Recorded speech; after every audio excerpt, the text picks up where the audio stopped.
السلام علیکم دوستو، اپنا ایم ڈی برکاتی چینل کو سبسکرائب کریں اور بیل آئیکن دبائیں تاکہ ہمیشہ آپ کے پاس نئی نئی ویڈیو آتے رہیں۔ السلام علیکم ورحمۃ اللہ وبرکاتہ۔ الحمد للہ الذی وقفا وسلام علی عباده الذین اصطفى، اما بعد فاعوذ باللہ من الشیطان الرجیم، بسم اللہ الرحمن الرحیم۔ ولا تقولوا لمن يقتل في سبيل الله أموات بل أحياء ولكن لا تشعرون۔ صدق الله مولانا العظيم وصدق رسوله الأمين الكريم، ونحن على ذلك لمن الشاهدين والشاكرين والحمد لله رب العالمين۔ حضرات گرامی، حضرت امیر معاویہ رضی اللہ تعالی عنہ کی وفات کے بعد آپ کا ناخلف اور انتہائی شقی اور بد نصیب بیٹا یزید تخت سلطنت پر فرعون زمانہ بن کر بیٹھا۔ اس نے اپنی بیعت لینے کے لیے اطراف سلطنت میں ہر طرف فرمان اور قاصد روانہ کیے۔ حضرات، یزید کون تھا اور کیسا تھا؟ معاذ اللہ، یزید بن معاویہ اموی وہ بدترین شخص ہے جس کی پیشانی پر اہل بیت نبوت کے خون ناحق کا قیامت تک نہ مٹنے والا سیاہ داغ ہے۔ یہی وہ بد نصیب اور ظالم ہے جس پر قیامت تک تمام دنیا اسلام تحقیر و ملامت کے پتھر برساتی رہے گی۔ یہ ننگے خاندان بنی امیہ 25 ہجری میں حضرت امیر معاویہ کے گھر میں اسون کے پیٹ سے پیدا ہوا۔ انتہائی بد شکل، موٹا بھدا، پورے بدن پر بال، انتہائی بد خلق، بد مزاج، فاسق و فاجر، شرابی و بدکار، ظالم و غدار اور انتہائی بے ادب و گستاخ تھا۔ محرمات کے ساتھ نکاح اور سودا وغیرہ منیحات شریعہ کو اس نے بے دین نے اعلانیہ رواج دیا۔ حضرت عبداللہ بن حنظلۃ الغسیل نے فرمایا کہ واللہ ہم نے یزید پر اس وقت خروج کیا جب ہم کو یہ ڈر ہو گیا کہ کہیں یزید کی بدعمالیوں اور بدکاریوں کی وجہ سے ہمارے اوپر آسمان سے عذاب کے پتھر نہ برسنے لگے۔ اسی طرح ایک مرتبہ کسی نے حضرت عمر بن عبدالعزیز کے دربار میں یزید کو امیر المومنین کہہ دیا تو آپ نے اس کو 20 درہ مار کر سزا دی کہ یزید جیسے بدترین شخص کو امیر المومنین کہنا جرم عظیم ہے۔ حضرات محترم، حضرت ابو ہریرہ جو ان صحابہ میں شمار کیے جاتے ہیں جو رحمت عالم کے رازدار اور صحابہ اسرار ہے، آپ نے 59 ہجری میں یہ دعا مانگی کہ یا اللہ میں 60 ہجری میں 60 ہجری کی شروعات اور لڑکوں کے حکومت سے تیری پناہ مانگتا ہوں۔ حضرت ابو ہریرہ رضی اللہ تعالی عنہ کو معلوم تھا کہ 60 ہجری میں یزید کی حکومت ہوگی اور یہ بڑے فتنوں کا وقت ہوگا، اس لیے آپ نے اس سے پناہ مانگی۔ چنانچہ آپ کی یہ دعا بارگاہ خداوندی قدوس میں مقبول ہو گئی۔ 59 ہی ہجری میں آپ کی وفات ہو گئی۔ حضرات محترم، بہر کیف یزید پلید تخت سلطنت پر قابض ہونے کے بعد اس نے ہر طرف اپنی بیعت کے لیے حکم نامہ اور قاصد بھیجے۔ چنانچہ مدینہ منورہ کے حاکم ولید بن عقبہ کو یزید نے یہ فرمان بھیجا کہ تم میرا یہ فرمان دیکھتے ہی سب خاص و عام اور عمائد مدینہ سے میری بیعت لو، اور خاص کر حضرات امام حسین اور عبد الرحمن بن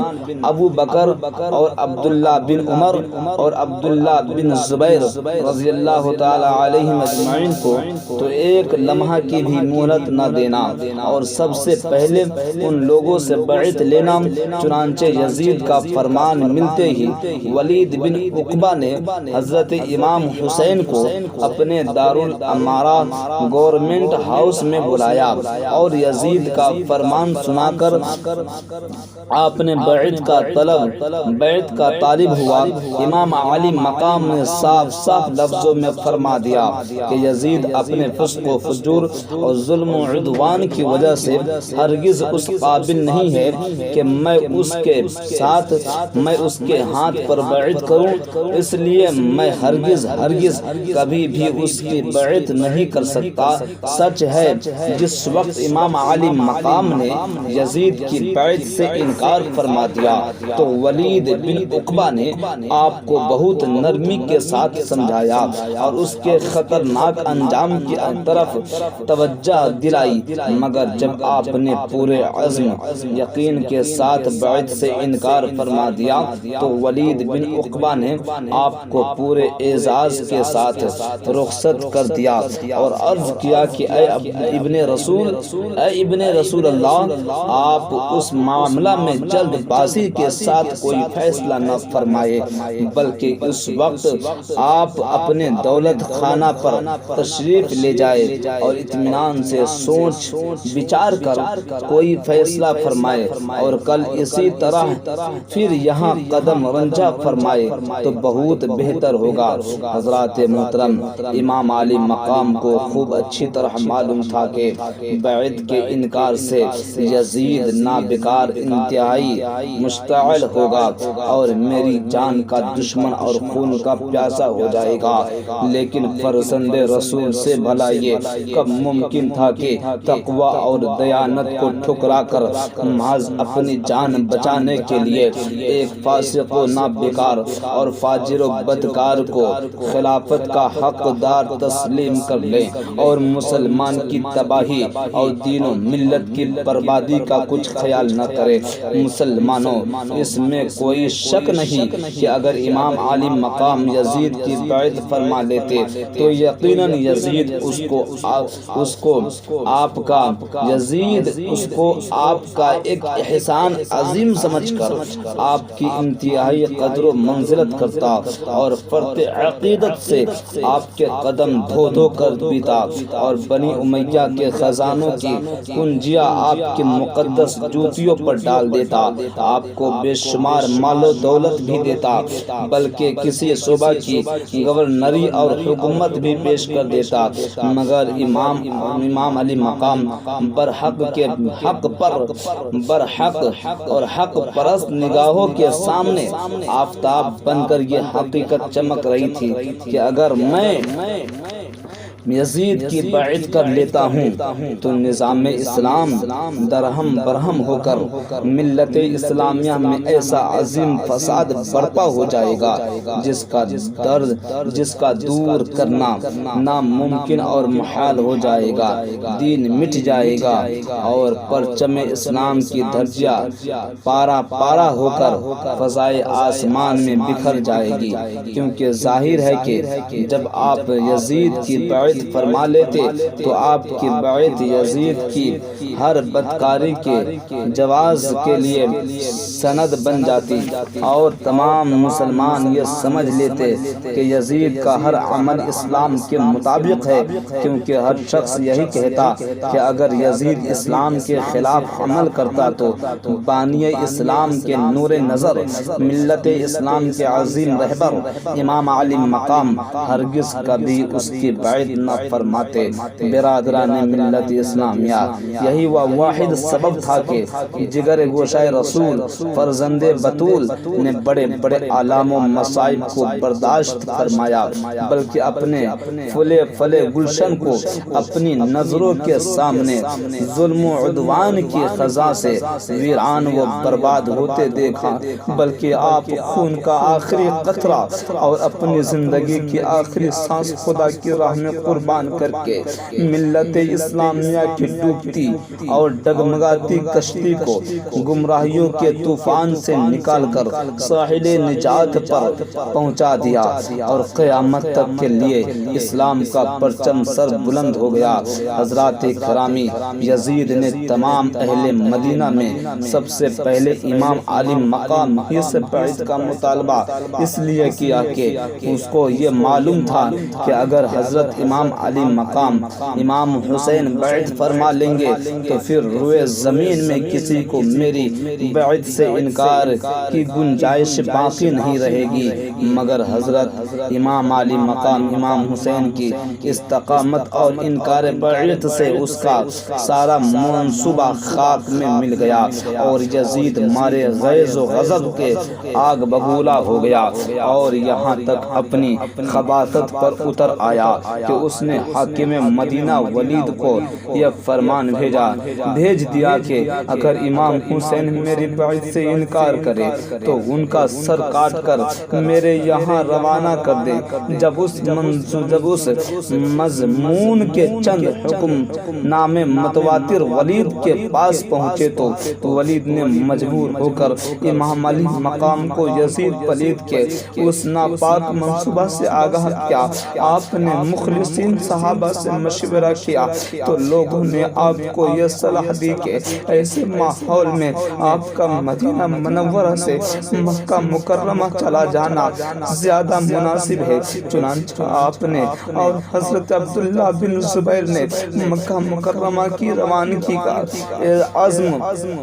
فرما لیا۔ سامان باندھے جانے لگے، اونٹوں پر کجاوے کس ڈالے گئے، اور اہل نبوت کا مقدس قافلہ مدینہ الرسول کی جدائی کے صدمہ سے روتے ہوئے اپنے گھروں سے نکل پڑا، اور امام علی مقام اپنے نانا جان کے روضہ اقدس پر آخری سلام کے لیے حاضر ہوئے۔ برادران ملت اسلامیہ، اس روح فرسا منظر کے تصور سے دل و دماغ کے گوشے گوشے میں صدمات کا ایک ایسا کوہ آتش فشا پھٹ پڑتا ہے کہ بدن کے رونگٹے میں اضطراب و بے قراری، اور آنکھوں میں گریہ بازاری اور اشک باری کا ایک طوفانی سیلاب امڈ پڑتا ہے کہ اللہ اللہ، کیا آفتاب و مہتاب کی آنکھیں کبھی وہ منحوس دن بھی دیکھی ہوگی کہ رسول کی آغوش نبوت کا پالا حضرت امام علی مقام امام حسین، حضرت بی بی فاطمہ کی آنکھوں کا اجالا امام حسین سید اعلیٰ اس طرح مدینہ سے نکالا جائے گا۔ مسلمانوں،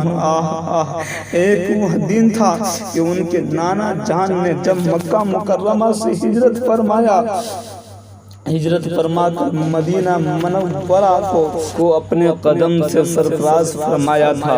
تو اہل مدینہ کے بوڑھے اور جوان جھوم جھوم کر یہ استقبالیہ نظم گاتے تھے کہ طلع البدر علینا من ثنیات الوداع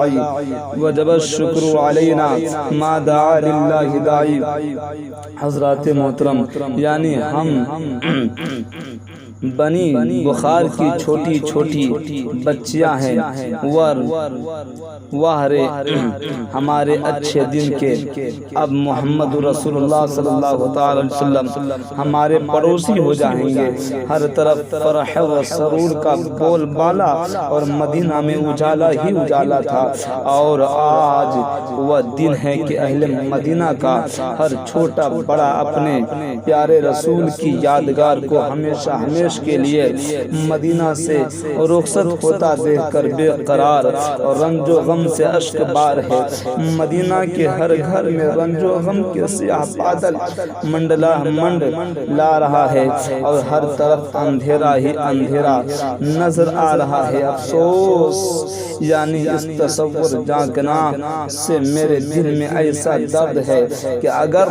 بیان کروں تو زبان جل جائے گی، اور اگر آہ کھینچتا ہوں تو مجھے اندیشہ ہے کہ میری ہڈیوں کا مغز جل کر خاک ہو جائے گا۔